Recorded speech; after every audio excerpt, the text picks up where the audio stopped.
are you making there, Curt? I'm making a tri-tip with molasses, soy sauce. Is that what's in this little guy right here? Yep, and the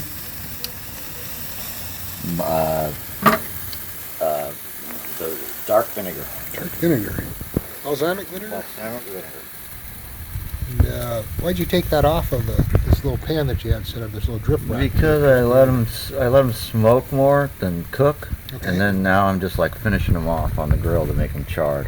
How big is that tri-tip? That is about 3.5 pounds. Woo! Where'd you get it? Albertsons? Alberson. Albertsons. That looks excellent. We'll have to see what that looks like when you slice that. Oh, I think it's gonna look good. So that is balsamic vinegar, soy sauce, and molasses. What kind of quantities do you think you put in there? The least amount is the balsamic. Mostly it was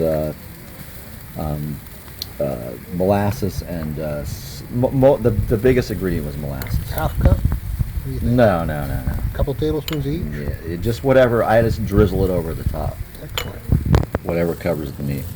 Woohoo!